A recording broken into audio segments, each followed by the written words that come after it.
the best way to categorize Auburn's offense right now is anemic. I mean, it's completely anemic. They cannot get out of their own way. They're forcing too many errors. And I was texting you during the game. I mean, about this. The blame cannot be put on Hank Brown. Like Hank Brown is the least No. likely person. I mean, I understand he didn't perform, but like one, we can all argue he should have never been put in this spot to begin with of having to play meaningful reps in week 5 of the season, week 4 of the season. Peyton Thorne probably should not be playing meaningful reps. But this is the thing. Auburn knew they had a quarterback problem coming into the season. And so it's just not a surprise that this is happening, maybe to the extent, but Will, you're not surprised. I mean, this is something that you felt No. like you knew was going to happen. I don't know what the fix is. I want to know your thoughts and on Hugh Freeze's comments about what he said after post game, and then kind of today when he was asked the question. And I mean, I'm a psycho. I sent you the entire transcript in a text You message. did. It's a downloadable text message. But he essentially said, and the question was posed, what is the identity of this offense? Which I think was a great question by whatever media member asked it. What would you say it is? And he said, I would say it is what it is and what we're doing. And okay, so is that bad? I mean, it's bad. Like you can't be any other way about this than this is a bad offense. Yeah. After the game, obviously you've seen it firsthand how emotional I can be after and during games because I am a fan, and even on Sundays. But I did a little bit of digging today, considering what he said and looking at the numbers and everything. And he's right. The offense, you look at the numbers, is not bad. It's just Auburn can't take care of the ball. Auburn's 131st out of 132 teams in the country in turnover margin. I mean, Mm. Auburn's at -10, I think, turnover margin. Um, and the defense, they've created a couple turnovers. They picked off Taylor Green. Yeah. Really nice interception by Kyan Lee, which I think he really needed for his confidence. He struggled at the cornerback position to start the year, but Hugh Freeze is right. Right in this regard that the offense is effective. I think he's not doing a great job, and whoever's calling the plays, Derek Nix, the offensive coordinator, or Freeze, whoever it is, not really playing to the strengths of this offense, which I think is running the football.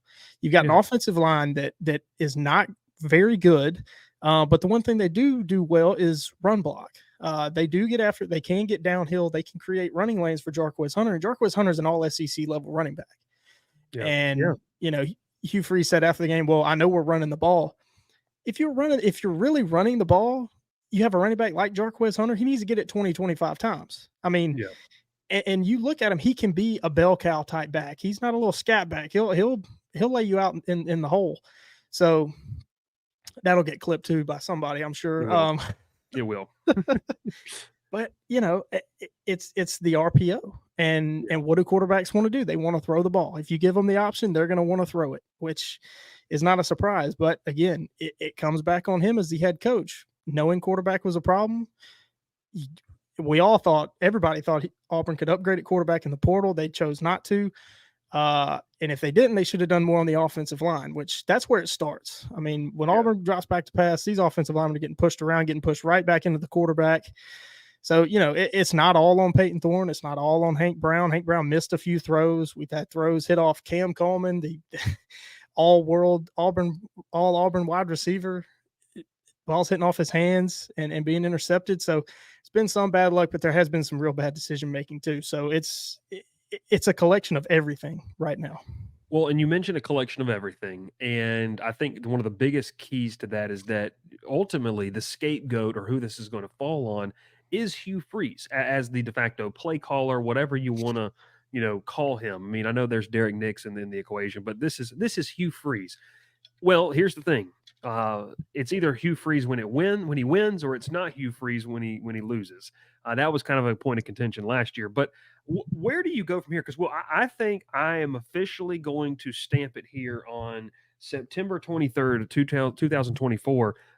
You've been saying this since June, and I'm going to say here, this is not a good football team. And I don't think that there's something magically that's going to happen. Like Brian Kelly said this, and this is the same adage I'll use for Auburn fans. When Kelly talked about the defense and struggles, he has said there's nobody else walking through the door. There's no midseason trade. There's no midseason free agent acquisition. Auburn has who they're going to have. So unless this staff can work some type of miracle to turn it around, this is a bad football team that's going to lose a decent amount more of games. Well, when you look at that schedule, in the preseason, okay, we did bold predictions. I said, could Auburn challenge for a playoff spot? Could they get to 9 wins? Feasibly, you would think 9-3, you're challenging for one of those final playoff spots as an SEC team. That has gone from where I think maybe you kind of sat in the 7-5 to 8-4 category. We have to have a realistic conversation about this team missing out on a bowl game, fourth straight losing season, which shouldn't fly. It won't fly, but I will say this. I don't think it's going to be enough to fire him, but I think that Hugh Freeze is going to get the Billy Napier treatment heading into year 3. That's kind of my thought. You've heard me say it. I've said it on the show the last couple of weeks. Auburn is in a similar situation that Florida was in last year. You've got to have proof of concept on the field.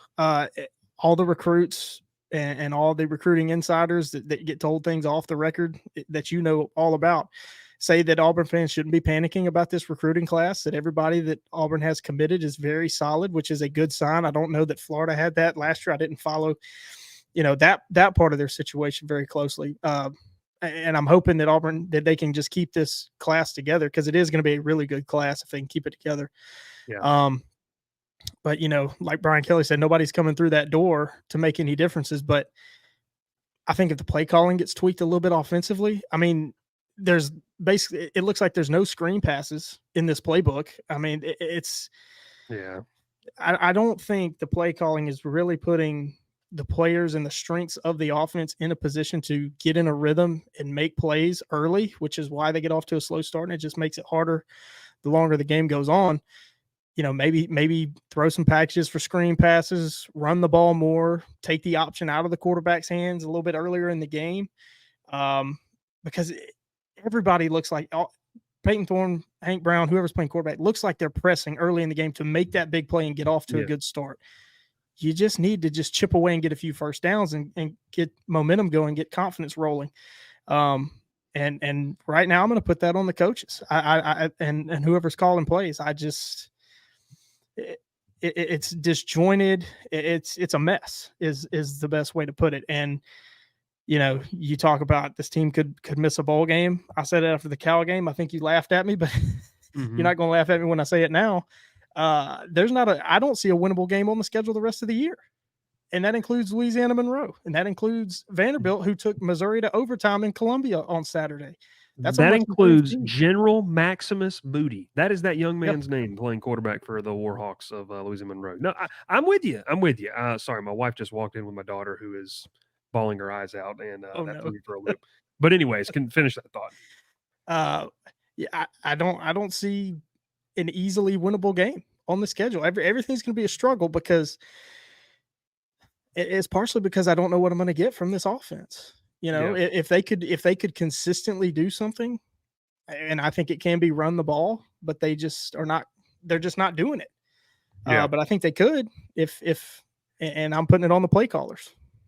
I talked with someone in and around that Auburn program in the preseason, and I think we had texted about this. And I said, what do you think that the output is of this team? Like where can they achieve? And this person told me, if things hit right, and obviously the quarterback position was going to have to be one of those, 8 to 9 wins and challenging for a playoff spot. And that's kind of where I gathered my opinion. And I think it's just safe to say that the looming issue that everyone knew coming out of that bowl game against Maryland, I think the frustrating part about it is that it's reared its ugly head. And it's like, well, we all knew this. Like, everyone knew this. And I don't even think, Will, that this is a hindsight is 2020 thing. This was an issue. People inside that program thought this was going to be an issue. That, to me, that's solely on the coaching staff. That's solely on the shoulders of Hugh Freeze. I don't think that you can pass that off to anybody else. To cut him a little bit of slack, and I think I have said it on here, the coaches and recruiting staffers, everybody, they're still learning the new environment that is college football. I mean, if you've got a guy coming in there on a transfer coming in there saying, well, I want $1 million to play quarterback here. And you're like, oh, are you $1 million quarterback? Like what is $1 million quarterback? What is that? So do you want to commit that money to somebody and they be a bust and then you'll never get that $1 million again? or do you play safe with what you have? And Yeah. I kind of think that was part of the thought process, which obviously after this game, Peyton Thorne is should be the starting quarterback. I don't know that you go back to Hank Brown, at least probably not against Oklahoma. You give and Peyton Thorne should be better. I mean, this roster is good enough to win 6 or 7 games. It is. And this coaching staff, I think, is good enough to get them in that position. They're just not doing it right now. They haven't done it the first 4 games, and that's why they're sitting at 2-2. Yeah. Tough times in Auburn, and they're in a bad spot. They're in a bad spot.